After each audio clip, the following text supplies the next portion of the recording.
Ó Mãe Santíssima, intercedei por nós para que possamos bem compreender os ensinamentos de vosso Divino Filho, nosso Senhor e Salvador Jesus Cristo, e as explicações dos pais da Igreja. Ó Virgem Imaculada, ofereço-vos este trabalho e peço que abençoais aqueles que o ouvirem, e que seja para a maior honra e glória de Deus. Amém. Senhor onipotente, purificai o meu coração e os meus lábios.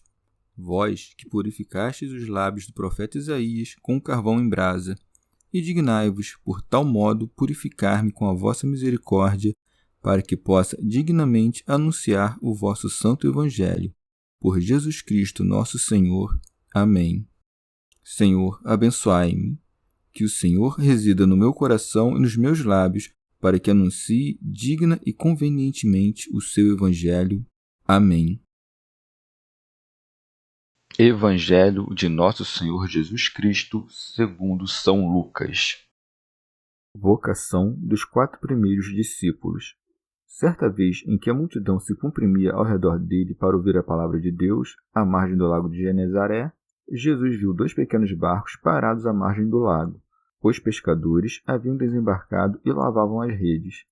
Subindo num dos barcos, o de Simão pediu-lhe que se afastasse um pouco da terra. Depois, sentando-se, ensinava do barco às multidões. Quando acabou de falar, disse a Simão: Faze-te ao lago, lançai vossas redes para a pesca. Simão respondeu: Mestre, trabalhamos a noite inteira sem nada apanhar. Mas, por que mandas, lançarei as redes? Fizeram isso e apanharam tamanha quantidade de peixes que suas redes se rompiam. Fizeram então sinais aos sócios do outro barco para virem em seu auxílio. Eles vieram e encheram os 2 barcos, a ponto de quase afundarem. À vista disso, Simão Pedro atirou-se aos pés de Jesus, dizendo: Afasta-te de mim, Senhor, porque sou pecador. O espanto, com efeito, se apoderara dele e de todos os que estavam em sua companhia, por causa da pesca que havia acabado de fazer, e também de Tiago e João, filhos de Zebedeu, que eram companheiros de Simão. Jesus, porém, disse a Simão: Não tenhas medo, doravante serás pescador de homens. Então, reconduzindo os barcos à terra e deixando tudo, eles o seguiram. Comentários dos Pais da Igreja. Santo Ambrósio. Onde o Senhor realizou muitas e variadas curas, tempo nem lugar detinham as multidões que desejavam ser curadas. A noite caía, mas o seguiam. Estão diante de um lago, mas as multidões o comprimiam. Por isso é dito: certa vez em que a multidão se comprimia ao redor dele. São João Crisóstomo. Estavam unidos a ele, amavam-no, admiravam-no e desejavam conservá-lo consigo. Com efeito, quem se afastaria dele enquanto realizava tais milagres? Quem não desejaria apenas ver sua face e a boca que proferia tais coisas? Não era admirável apenas pelos milagres que realizava, mas o seu próprio aspecto abundava em muitas graças. Por isso, quando falava, ouviam-no em silêncio e nunca interrompiam a sua fala. Com efeito, é dito: para ouvir a palavra de Deus à margem do lago de Genezaré. São Beda. O lago de Genezaré é o mesmo que o Mar da Galileia, ou o Mar de Tiberíades. É chamado Mar da Galileia por causa da província adjacente. Mar de Tiberíades por causa da cidade próxima. Lago de Genezaré, porém, pela própria natureza do lago, que pensavam suscitar sobre si mesmo uma brisa, por causa das ondas que encrespavam suas águas. A palavra grega significa que gera a brisa. Suas águas não são calmas como costumam ser as águas dos lagos, mas são frequentemente agitadas pela brisa que sopra. É doce ao paladar e potável, mas na língua hebraica toda reunião de águas, seja doce, seja salgada, recebe o nome de mar. Teofilacto Diócrida. Tanto mais o Senhor foge da glória, quanto mais esta o persegue. Por isso, separando-se da multidão, entrou na barca. Viu 2 pequenos barcos parados à margem do lago. Os pescadores haviam desembarcado e lavavam as redes. São João Crisóstomo. Isso era um sinal do repouso. Segundo Mateus, encontrou-os consertando suas redes. Com efeito, tanto era a sua pobreza que reparavam suas redes, não podendo comprar novas. Querendo reunir a multidão de modo que ninguém ficasse para trás e todos pudessem ver o seu rosto, subiu na barca.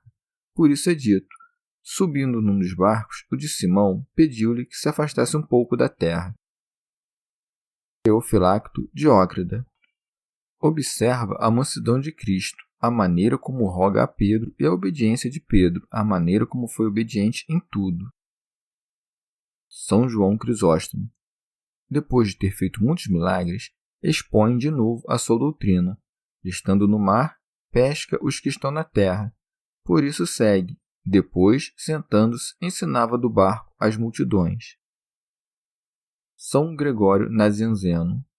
Inclinava-se sobre todos para retirar o peixe das profundezas do abismo, isto é, o homem que nada nas coisas mutáveis, sob as amargas tempestades desta vida. São Beda. Em sentido místico, as duas barcas são figuras da circuncisão e da incircuncisão. O Senhor vê ambas as barcas, porque sabe quem são os seus em ambos os povos. Vendo-os, isto é, visitando-os com misericórdia, como que os traz às praias tranquilas da vida futura. Os pescadores são os doutores da Igreja, que nos capturam pela rede da fé e nos trazem à praia da terra dos viventes. Mas essas redes, ora são abertas para captura, ora são dobradas e guardadas, pois nem sempre o tempo é oportuno para o ensino. O doutor, ora deve usar da fala, ora deve cuidar de si próprio. A barca de Simão é a igreja primitiva, da qual Paulo diz: quem fez de Pedro o apóstolo dos circuncidados. Bem se diz que era uma barca, porque a multidão dos fiéis tinha um só coração e uma só alma. Santo Agostinho. Ensinava da barca às multidões, porque ensina às nações pela autoridade da igreja. Que o Senhor, ao entrar na barca, rogue a Pedro que se afaste um pouco da terra, significa que devemos temperar a palavra diante das multidões, nem lhes transmitindo coisas terrenas, nem nos afastando da terra para adentrar os mistérios profundos. Ou que o Evangelho deve ser pregado primeiro às nações das regiões próximas, para que depois ele ordene que seja pregado a nações mais remotas, conforme é dito em seguida: faze-te ao largo. São Cirilo. Depois de ter instruído suficientemente o povo, volta a realizar suas obras admiráveis. Pelo ofício de pescador, pesca seus discípulos, por isso segue. Quando acabou de falar, disse a Simão: faze-te ao largo, lançai vossas redes para a pesca. São João Crisóstomo. Adaptando-se a todos os homens, assim como chamou os magos pela estrela, chama agora os pescadores pela arte da pesca. Teofilacto Diócrida. Pedro não tardou em obedecer, por isso segue. Simão respondeu: mestre, trabalhamos a noite inteira sem nada apanhar. No entanto, ele não prosseguiu dizendo: não te darei ouvidos para que não me faças trabalhar 2 vezes. Mas, em vez disso, mas porque mandas, lançarei as redes. Como o Senhor havia instruído da barca as multidões, não deixou sem recompensa o seu dono, beneficiando-lhe de 2 formas. Primeiro, deu-lhe grande quantidade de peixes. Depois, fez-lhe seu discípulo. Por isso segue. Fizeram isso e apanharam tamanha quantidade de peixes que suas redes se rompiam. Capturara tantos peixes que não os podia tirar para fora, e teve que pedir auxílio aos companheiros que estavam na outra barca. Chama-lhes por meio de sinais, porque não podia falar devido ao espanto causado pela pesca milagrosa. E seus companheiros lhe prestam seu auxílio, porque é dito: eles vieram e encheram os 2 barcos, a ponto de quase afundarem. Santo Agostinho. João parece, de fato, narrar o mesmo milagre, mas narra, na verdade, outro completamente distinto, que se verificou no mar de Tiberíades depois da ressurreição do Senhor. Diferenciam-se não somente no tempo, mas também pelo milagre em si. No milagre narrado por João, lança-se a rede à direita e capturam-se 153 peixes de grande tamanho. pareceu pertinente a João referir que, embora os peixes fossem grandes, as redes não se rompiam, pois tinha presentes os fatos relatados por Lucas, nos quais as redes se rompiam por causa da grande quantidade de peixes. Santo Ambrósio.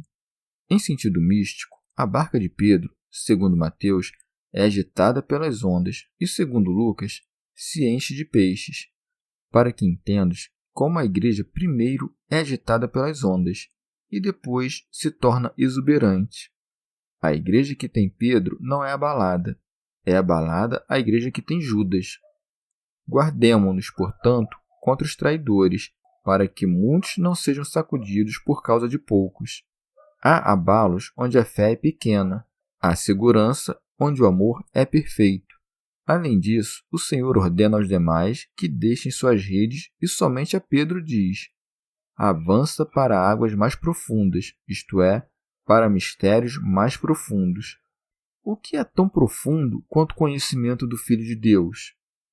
E o que são as redes que o Senhor manda os apóstolos abandonarem, senão o ajustamento de palavras vazias, a sinuosidade da oratória e os rodeios das disputações, que não deixam escapar os que são apanhados?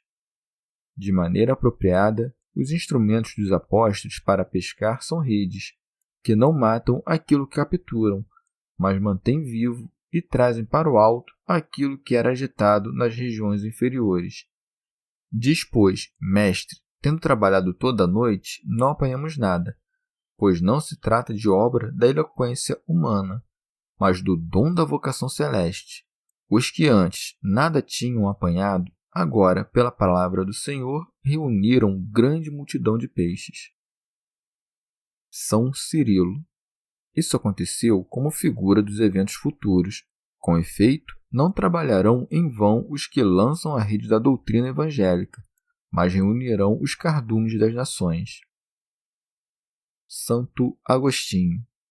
Que as redes se rompam com abundância de peixes e a barca se encha a ponto de quase afundar, significa que tão grande será a multidão de homens carnais na igreja, que a paz será rompida e ela será dividida por causa das heresias e dos cismas.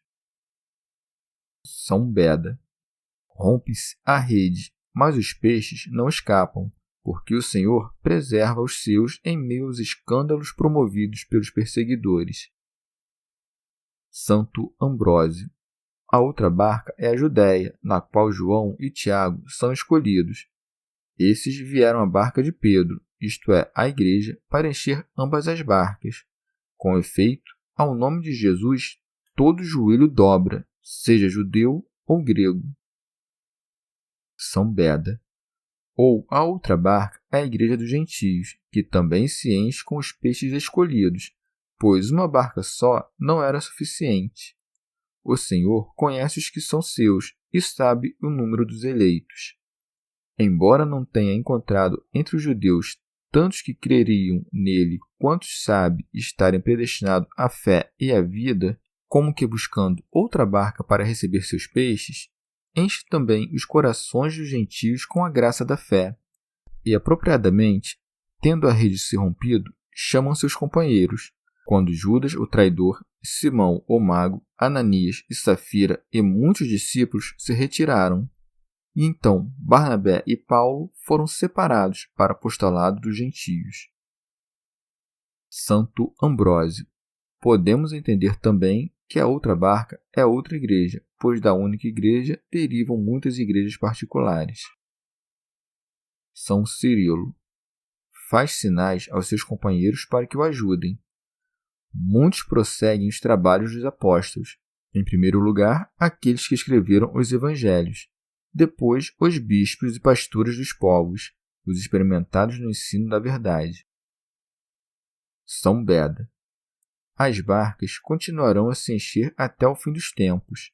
O apóstolo explica por que, depois de cheias, afundam, ou antes, ameaçam afundar, pois não afundam efetivamente, mas estão em perigo, quando diz: sabe, porém, que nos últimos dias sobrevirão tempos perigosos, porque haverá homens egoístas. pois as barcas submergem quando os homens que foram eleitos pela fé recaem no mundo por causa da imoralidade. Santo Ambrósio. Pedro admirava-se diante do dom divino, e seu temor era tanto maior quanto menor era sua presunção. Por isso é dito: à vista disso, Simão Pedro atirou-se aos pés de Jesus, dizendo: afasta-te de mim, Senhor, porque sou pecador. São Cirilo. Trazendo à consciência os pecados que havia cometido, foi tomado pelo temor e pela trepidação. Sendo impuro, não acreditou que pudesse receber o puro, pois aprendera com a lei que se devem distinguir o que é santo e o que é imaculado. São Gregório de Nissa. Quando mandou lançarem as redes, a multidão dos peixes apanhados foi tão grande quanto queria o Senhor do mar e da terra. Com efeito, a voz do Verbo é sempre voz de poder, que ao seu comando, na origem do mundo, a luz e as demais criaturas vieram à existência. Depois dessas coisas, admirou-se Pedro, por isso segue. O espanto, com efeito, se apoderara dele e de todos os que estavam na sua companhia, por causa da pesca que haviam acabado de fazer, e também de Tiago e João, filhos de Zebedeu, que eram companheiros de Simão. Santo Agostinho. Não menciona André, o qual, porém, estava também na barca, segundo narram Mateus e Marcos. Jesus, porém, disse a Simão: não tenhas medo. Santo Ambrósio. Diz tu também: retira-te de mim, Senhor, pois eu sou um homem pecador, para que Deus possa responder: não tenhas medo. Devemos confessar nossos pecados ao Senhor, que é indulgente. Vê como é bom o Senhor, que dá aos homens até mesmo o poder de dar a vida. Por isso segue: doravante serás pescador de homens. São Beda. Isso diz respeito especialmente a Pedro. Com efeito, o Senhor explica-lhe o que significa a captura dos peixes, a saber, que assim como até agora capturava peixes com redes, de agora em diante capturará homens com a palavra. Toda a disposição desses fatos mostra o que acontece dia após dia na igreja, da qual Pedro é o tipo. São João Crisóstomo. Considera a fé e a obediência dos apóstolos. Tendo necessidade da pesca que tinham em suas mãos, ao ouvirem a ordem do Senhor, não hesitaram, mas deixaram tudo e seguiram-no. Tal é a obediência que Cristo exige de nós, a qual não devemos negligenciar, ainda que pressionados por coisas muito necessárias. Por isso segue. Então, reconduzindo os barcos à terra e deixando tudo, eles o seguiram. Santo Agostinho. Mateus e Marcos narram o episódio de maneira sucinta, enquanto Lucas o expõe aqui amplamente. Parece haver uma discrepância em que Lucas apenas mencione que a Pedro foi dito: desta hora em diante serás pescador de homens, enquanto os outros evangelistas dizem que isso foi dito a ambos os irmãos. Contudo, pode ter acontecido que tenha dito isso primeiro a Pedro, porque este tinha ficado admirado diante da grande quantidade de peixes que havia apanhado, conforme indicado por Lucas, e depois aos outros irmãos, como mencionam os outros dois evangelistas. Ou se deve interpretar que a pesca narrada por Lucas aconteceu antes e que, nessa ocasião, eles não foram ainda chamados pelo Senhor, mas somente foi predito a Pedro que se tornaria pescador de homens, não que deixaria de ser pescador de peixes. Desse modo, há espaço para interpretar que eles voltaram a pescar, para que depois se realizasse o que Mateus e Marcos narram. Com efeito, não trouxeram então as barcas para a terra, como se estivessem preocupados com seu retorno, mas o seguiram, obedecendo ao seu chamado. Contudo, como pode ser dito pelos demais evangelistas que Jesus, encontrando Pedro e André pescando na Galiléia, e os chamou para serem seus discípulos, se, segundo João, eles haviam seguido a Jesus desde as margens do Jordão? Deve-se entender que, quando viram o Senhor junto ao Jordão, ainda não se uniram inseparavelmente a ele, mas somente conheceram quem era e, tendo ficado admirados, voltaram para suas casas. Santo Ambrósio. Em sentido místico, Pedro nega que aqueles que apanha por sua palavra seja sua conquista e seu espólio. Retira-te de mim, Senhor. Não temas tu também referir a Deus tudo o que tens, pois ele nos concedeu o que é seu. Santo Agostinho. Ou de outro modo, Pedro, representando a igreja que está cheia de homens carnais, diz: Retira-te de mim, Senhor, pois eu sou um homem pecador.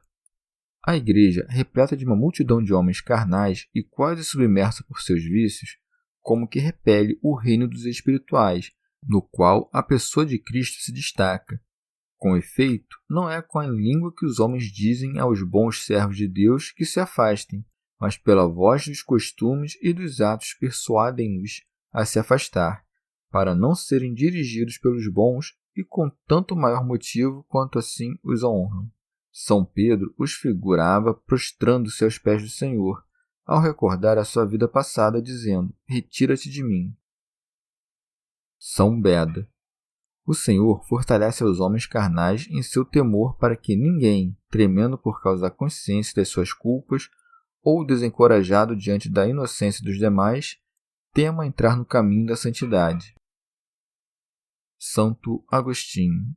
O Senhor, ao não se separar deles, indica que os homens bons e espirituais não devem se deixar perturbar pelos pecados das multidões, nem nutrir o desejo de abandonar os deveres eclesiásticos a fim de viver uma vida mais segura e tranquila.